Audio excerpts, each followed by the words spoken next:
Hi అండి, welcome to శ్రీస్. చూడండి, మగ్గం బ్లౌజెస్ తీసుకొచ్చాను. ఇది సింపుల్లో ఫ్రంట్ మట్టికి ఇక్కడ ప్యారెట్తో ఇలా డిజైన్ చేసాము. చూడండి, కస్టమర్ చాలా సింపుల్గా కావాలన్నారు, కానీ ఇక్కడ ఇలా ప్యారెట్ ఇస్తే స్టైలిష్గా ఇప్పుడు ట్రెండింగ్లో ఉందండి. ఇలా వర్క్ కూడా చూడండి, ఇదంతా ముడికుట్టు, చిన్న పర్ల్స్ ఇచ్చాము, కర్దానా ఎంత బాగుందో చూడండి.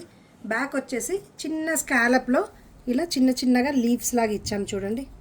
ఈ మధ్యలో ఒకటి ముడికుట్టు, హ్యాండ్స్ కూడా బార్డర్ సగం యాడ్ చేసేసి పైన బుటీస్ ఇచ్చి చిన్న పఫ్ ఇచ్చాను. ఇది ఇంకొక బ్రైడల్ బ్లౌజ్ అండి. నెక్కు వచ్చేసి పట్టీలాగా డిజైన్ చేసాము. ఇక్కడంతా జర్కన్ స్టోన్ ఇచ్చాము, కర్దానా మధ్యలో ముడికుట్టు ఇచ్చాము. హ్యాండ్ మట్టికి చాలా హెవీగా డిజైన్ చేసామండి. ముహూర్తం శారీ చూడండి ఎంత బాగుందో. బ్లౌజ్ వర్క్ ఫినిషింగ్ కూడా చూడండి. ఇక్కడ కూడా డిఫరెంట్గా ఫ్రంట్ డిజైన్ కూడా చూడండి. వన్ సైడ్ హ్యాంగింగ్ కూడా దీంట్లోనే డిజైన్ చేసాం. చూడండి ఎంత క్యూట్గా ఉన్నాయో, చూడండి ఎంత బాగున్నాయో. ఇలా అన్ని రకాల డిజైన్ చేస్తామండి. Thank you.